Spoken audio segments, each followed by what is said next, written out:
Hello नमस्कार दोस्तों, स्वागत आप सबका इंडियन हाउसिंग में। आज की वीडियो का टॉपिक है एसबीआई शौर्य होम लोन स्कीम। दोस्तों ये एक्सक्लूसिव स्कीम है डिफेंस पर्सनल के लिए। नॉर्मल सिटीजन्स इस लोन स्कीम का लाभ नहीं उठा सकते। इसके अलावा और भी एसबीआई होम लोन के बहुत सारे वेरिएंट्स अवेलेबल हैं जिन पे हम ऑलरेडी वीडियोस बना चुके हैं। और दोस्तों आपको इस चैनल पे एक्सक्लूसिवली प्रॉपर्टी से रिलेटेड इस वीडियोस ही मिलेंगे। इसके अलावा अगर आपको किसी तरह के और लोन स्कीम पे कोई भी इंफॉर्मेशन चाहिए तो आप हमारे दूसरे चैनल पे विजिट कर सकते हैं जिसका नाम है हिंदी बैंकिंग। उस पर हम हर तरह के लोन स्कीम्स की इंफॉर्मेशन देते हैं और अलग से प्लेलिस्ट आपको हर तरह के लोन स्कीम पे मिल जाती है जिनको हम रेगुलरली अपडेट करते रहते हैं। और दोस्तों अगर आप इस चैनल पे नए हैं तो चैनल को सब्सक्राइब करें, बेल आइकन को दबा दें ताकि आपको हमारे वीडियोस के नोटिफिकेशंस मिलते रहें। तो आइए स्टार्ट करते हैं आज का ये वीडियो।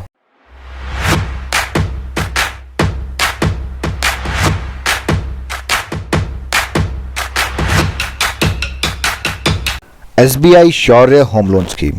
तो दोस्तों ये एक्सक्लूसिव स्कीम है डिफेंस पर्सनल के लिए, army, navy, air force, paramilitary forces, Assam rifle. तो आप किसी भी डिफेंस फोर्सेस को अगर सर्व कर रहे हैं तो आप इस लोन स्कीम का लाभ उठा सकते हैं। नॉर्मल सिटीजन्स इस स्कीम के लिए एलिजिबल नहीं है। उनके लिए और भी बहुत सारी स्कीम्स अवेलेबल हैं जिन पे हम ऑलरेडी वीडियोस बना चुके हैं, जिनका लिंक आपको मिल जाएगा ऊपर आई बटन में और नीचे डिस्क्रिप्शन बॉक्स में। तो आप उन स्कीम्स को जाके देख लें। इस स्कीम के लिए नॉर्मल सिटीजन कोई भी एलिजिबल नहीं है। एसबीआई शौर्य होम लोन पर्पस, तो इस स्कीम में आप किसी भी हाउसिंग रिक्वायरमेंट को पूरा करने के लिए लोन ले सकते हैं।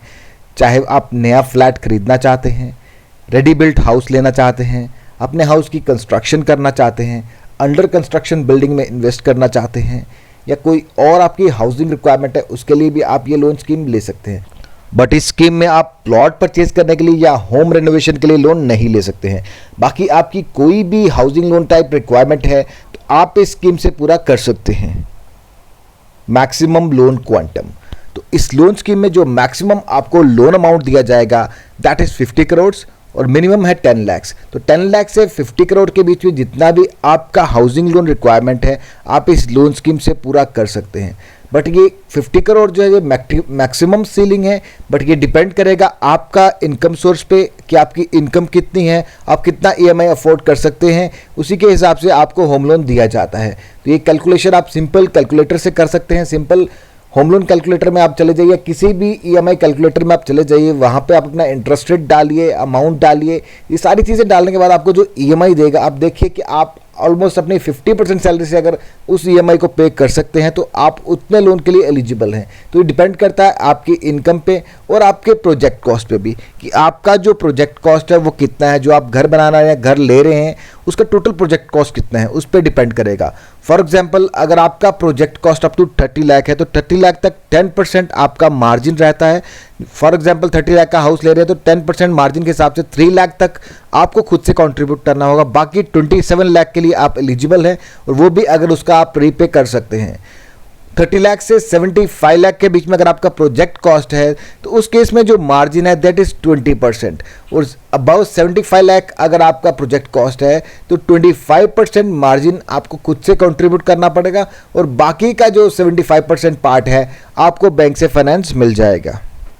होम लोन डॉक्यूमेंटेशन, तो डॉक्यूमेंटेशन के लिए आपको देना होगा अपने डॉक्यूमेंट्स, अपना केवाईसी में एड्रेस प्रूफ जैसे कि passport, pipe gas connection bill, electricity bill या landline telephone bill.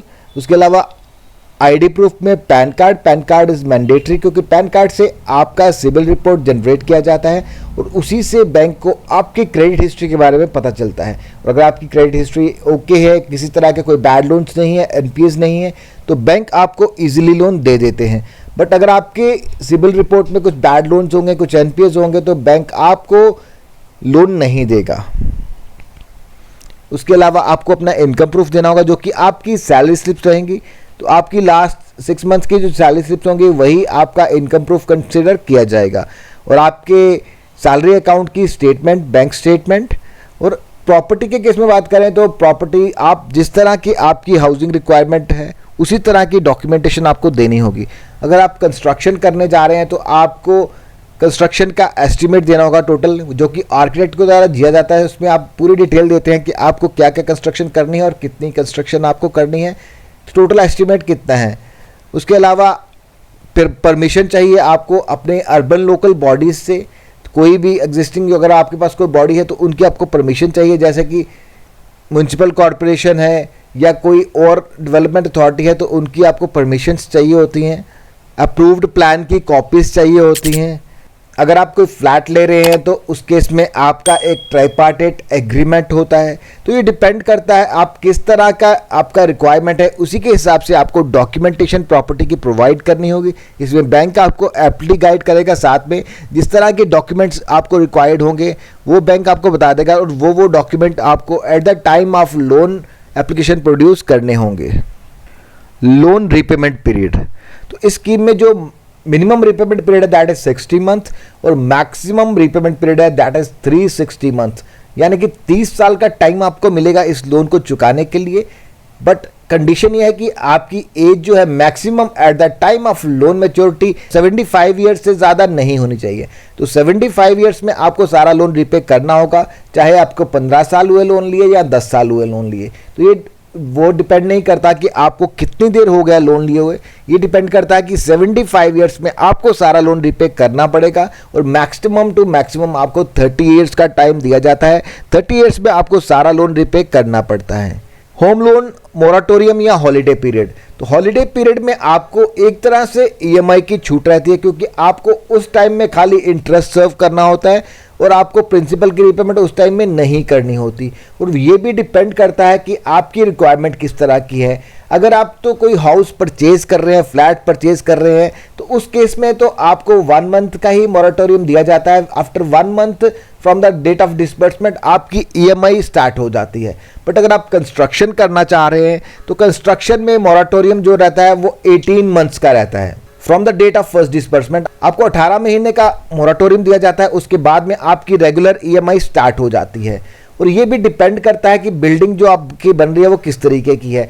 For example अगर आपकी जो बिल्डिंग बन रही है अप टू 7 फ्लोर्स है तो उस केस में आपको 18 मंथ्स का मोराटोरियम दिया जाता है। और अगर आपकी बिल्डिंग जो है 7 फ्लोर टू 14 फ्लोर तक है उस केस में आपको 24 मंथ्स का मोराटोरियम दिया जाता है। अगर आपकी बिल्डिंग जो 14 टू 21 फ्लोर्स तक है तो उस केस में आपको 30 मंथ्स का मोराटोरियम दिया जाता है। और अगर आपकी बिल्डिंग जो है 21 टू 28 फ्लोर्स तक है उस केस में आपको 36 मंथ तक का मोराटोरियम दिया जाता है। और कुछ स्पेशल केसेस में जीएम की परमिशन से आपको 48 मंथ तक का भी मोराटोरियम मिल सकता है। डिपेंड करता है कि आप कौन से प्रोजेक्ट में किस तरह से इन्वेस्ट कर रहे हैं। तो नॉर्मली आपको कंस्ट्रक्शन के लिए 18 मंथ्स का मोराटोरियम दिया जाता है और अगर आप परचेज कर रहे हैं तो उस केस में आपको मोराटोरियम नहीं दिया जाता, जस्ट 1 मंथ का आपको टाइम दिया जाता है और उसके बाद में आपकी रेगुलर ईएमआई जो है वो स्टार्ट हो जाती है। एसबीआई शौर्य होम लोन इंटरेस्ट रेट, तो शौर्य होम लोन के जो इंटरेस्ट रेट हैं वो नॉर्मल होम लोन जो है उसके बराबर ही होते हैं, बट इसमें जो विमेन को चार्ज किया जाता है जो कि 0.5% एक्स्ट्रा होता है उतना ही शौर्य होम लोन में मेंस को भी चार्ज किया जाता है। जैसे कि आप स्क्रीन पे देख पा रहे हैं up to 30 lakh normal home loan में आपको चार्ज किया जाता है 6.80%। विमेन को जो चार्ज किया जाता है दैट इज 6.75%। तो 0.5% की कंसेशन आपको यहाँ पे मिलेगी और अबव 30 लाख टू 75 लाख तक 7% आपको चार्ज किया जाएगा और अबव 75 लाख आपको 7.10% चार्ज किया जाएगा। बट इसके लिए एक प्री कंडीशन रखी गई है, अगर आप चेक ऑफ फैसिलिटी प्रोवाइड करेंगे तभी आपको रेट ऑफ इंटरेस्ट में कंसेशन दिया जाएगा। अगर आप चेक ऑफ फैसिलिटी प्रोवाइड नहीं करेंगे तो आपको किसी तरह का कंसेशन नहीं दिया जाएगा और आपको नॉर्मल रेट्स एप्लीकेबल होंगे जो कि 30 लाख तक है 6.80, 30 लाख टू 75 7.05 और above 75 lakh 7.15। Same rate of interest आपको भी चार्ज किए जाएंगे, डिफेंस फोर्सेस वालों को भी, अगर आप चेक ऑफ फैसिलिटी प्रोवाइड नहीं करते। तो दोस्तों चेक ऑफ फैसिलिटी होती क्या है? चेक ऑफ फैसिलिटी में आपका जो एम्प्लॉयर है वो एक तरह से एश्योरेंस देता है, एक रिटर्न एश्योरेंस देता है कि अगर एप्लीकेंट जो है वो लोन को रिपे नहीं करेगा तो उस केस में एम्प्लॉयर जो है आपके टर्मिनल बेनिफिट्स में से काट के, आपकी सैलरी में से काट के आपकी जो ईएमआई को है वो बैंक को पे करेगा। और अगर आप ये फैसिलिटी प्रोवाइड करते हैं बैंक को तो बैंक आपको 0.5% तक का कंसेशन देता है। शौर्य होम लोन चार्जेस, तो दोस्तों इसमें अलग अलग तरह के चार्जेस रहते हैं, but SBI Shaurya home loan scheme में आपको प्रोसेसिंग चार्जेस नहीं देने पड़ते। नॉर्मली अगर आप किसी भी और होम लोन स्कीम में जाएंगे एसबीआई प्रिविलेज होम लोन को छोड़ के तो आपको प्रोसेसिंग चार्जेस देने पड़ते हैं। और SBI प्रिविलेज में भी खाली पेंशनर को ही छूट है, नॉर्मल को छूट नहीं है। But SBI Shaurya home loan